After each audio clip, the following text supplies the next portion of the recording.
terrible for me when it came to when my cycle was, it was time to have my cycle again. And it would be in the times where I didn't need it. Like, it needed to go. It was, I had it on the last day of Blackish. Literally the last day of Blackish. It was the worst because of just how my body was. And then I had it on my 17th birthday. I couldn't even celebrate and go downstairs. I'd be locking myself in my room and just be like out of it. I'd be done. And I've been going through it for the longest time. And I just thought like that was just how it was going to be for me. Like, I thought it was going to just be like that. You know what I mean? Like, this is my destiny. This is what, I guess, God creates the strongest people to go through the hardest things. I don't know. I was just trying to like convince myself like this is what it was supposed to be. And I just had to go through it. And, you know, that's from 14 to, I guess, earlier this year. I was going through that a lot. And I never just found out why. Mainly because I don't know. I just think that I was constantly busy. So every time I would have, you know, these ups and downs, or just a lot of downs when it came to my cycle, I just never really got it fully checked out yet. I would talk to my my everyday doctor's appointments. Like, I would talk to them about it, but then they would be like, "Oh, that's just, you're a girl, that's just what happened." So, you know, I kind of thought I was tripping for a minute.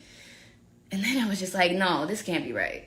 This can't be right. Because I'm like, these are just really bad. And at the point, I just got used to it. I was just like, that past week or so, I would grab a trash can and I would set up everything to make sure everything was right, because I knew that next day I would just be out of it. And I was not going to be able to move or get up or even want to, you know, just be active that day. So fast forward, I'm one of my cycles, I'm down.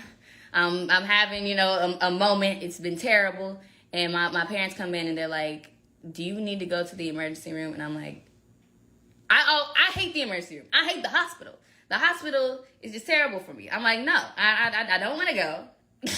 I don't want to go, to a simple fact that I just don't like the hospital. People you there all the time, long hours, you getting sick, you're around people that's sick, you either getting stuff taken out of you or things getting put in you, and I don't like it. I don't want to do it, and I'm not going to.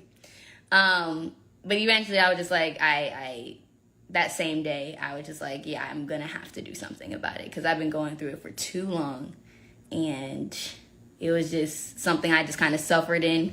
Not really in silence, but I just kind of kept my composure out for the outer world, I guess. So, fast forward, went to the emergency room. Terrible, down for the count. They tell me that I have I get an ultrasound done, and they tell me I have a very large cyst, ovarian cyst, that is just huge. They give me a number, and I'm like, ooh, okay. Anything higher than 5 is just crazy. So they're like, you gotta go see a gynecologist. And I was like, okay, is this the reason of my cycles? I'm like, is this the reason why it's, you know, as bad as it is? And yeah, I talked to a gynecologist, and she's like, okay, so you're gonna either need to be on birth control or get surgery. And I was like, oh.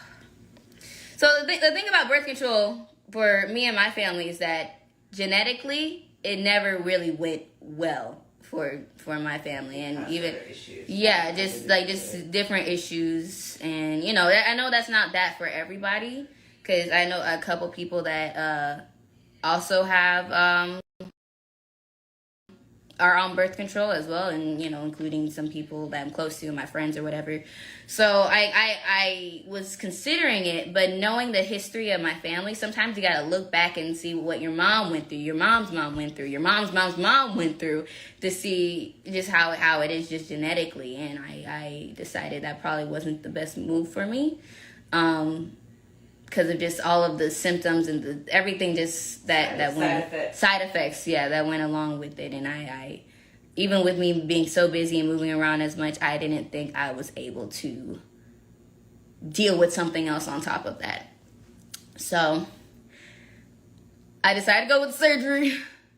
And it was really tough for me to, you know, make that decision because it would be my first time having surgery. Because, y'all, I've never had surgery in my life. Like, I never needed to. I never had to. And it was just a thing that I had to do. So, I had a laparoscopic surgery where basically I bled for 6 months because except for the worst cramp, like it gets really bad. And I think that was just something, that's the only reason why I'm talking to you guys about it, because I know I'm not the only person that goes through it or had to go through it. So anyways, I did my surgery earlier this month, the 1st of December. And I was nervous, y'all. I was shaking in my boots. I've never been under anesthesia. I've never been through any of that. The only thing I had to do, like, surgery-wise, was, like, on my ear, because I had, like, a keloid on my ear. But I was awake. That was really nothing. So, it was fine. But when I had the surgery, I was shaking. I didn't want to do it. I was nervous as heck. I was just, like, I didn't want to. And I was nervous about it. Even Thanksgiving, I was nervous about it. And all these types of, like, it was terrible. It was terrible. So, So what? Tell me about your doctor. Yeah, I got it. What made it not so bad? Right, I got through it. What made it not so bad for me was the couple of days before I got the surgery. I